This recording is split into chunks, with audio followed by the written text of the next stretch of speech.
Clint Eastwood's new movie, Cry Macho. This is his last one, right? He doesn't have Not anything announced. announced coming up. Obviously, he's Feels like his been last one. very active despite now being 91. This is the 25th movie he's starred and directed in. He's been directing films for over 50 years. Yeah. Um, in the case of Cry Macho, he initially thought about adapting the book back in 1988, but he thought at the age of 58 he was too young to effectively play the part. So the fact that he came back around and pulled this off, I imagine he was 90 or 89 when he made this. Pretty impressive, kind of a flex. But yeah, this is the latest entry in his now storied directing career Mhm. at Warner Brothers. Obviously, this movie is also available on HBO Max, and we've talked about a lot of Clint Eastwood stuff lately because he's been active. I really like The Mule. We talked about Richard Jewell. He's been out there. And it's actually kind of notable. Is his last movie? He does look older than he did in The Mule, and The Mule's not that old. So Clint's perhaps getting to the end of the line as a star. You know, is this his old man the gun the way Robert Redford Right. sailed off into the sunset? I'm not sure because it just seems like he just likes to work and likes to kind of meditate on his own, career the way he picks roles these days. Yeah, I think there's just something about the movie that feels a bit like final on a roll kind of thing. It's you think about Clint Eastwood, you obviously think about like the old westerns and this guy who just felt invincible,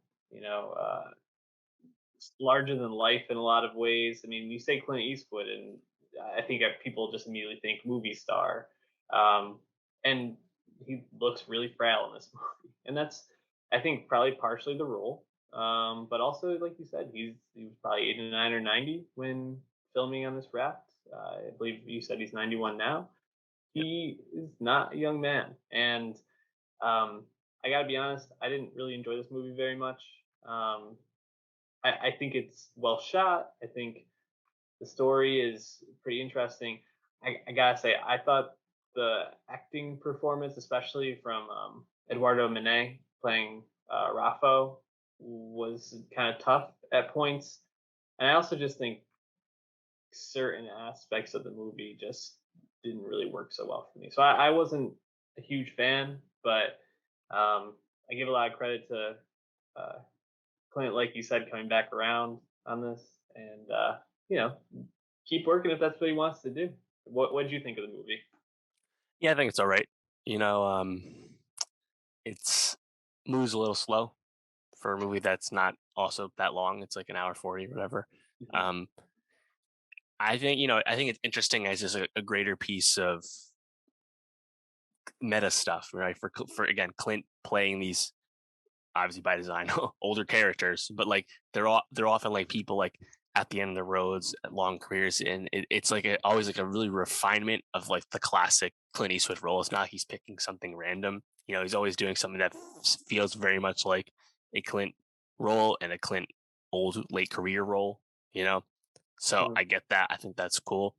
Obviously, the movie's quality is up and down depending on what it is. And again, he makes so much movies that inevitably there will be some ups and downs. But yeah, I think it's just a bit more predictable than I expected.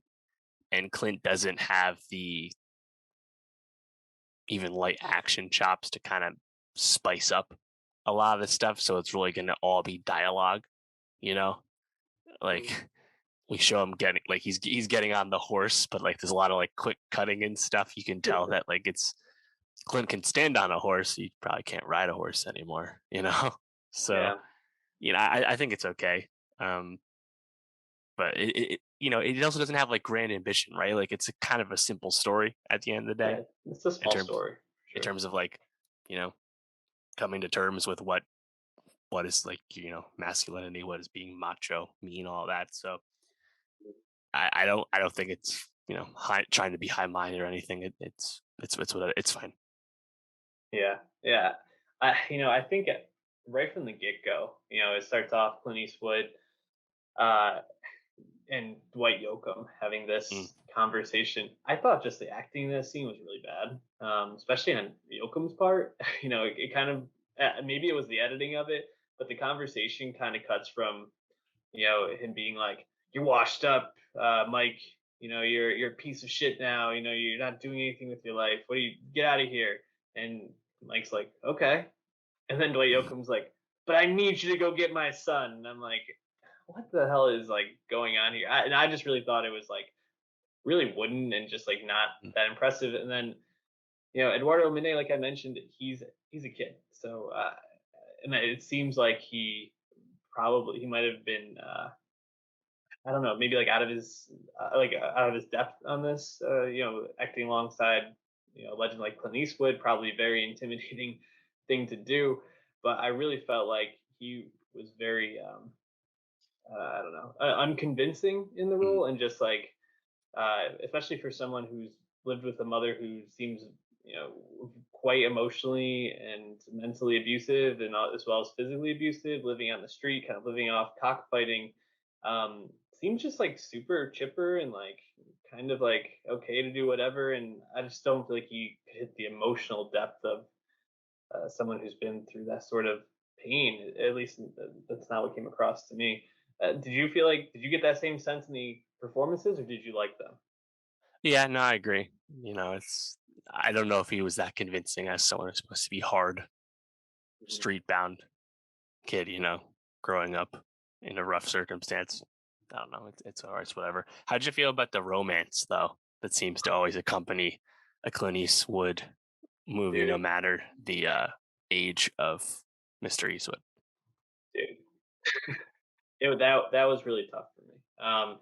The fact that this like 90-year-old man is like being lusted after by uh I don't remember the actress's name.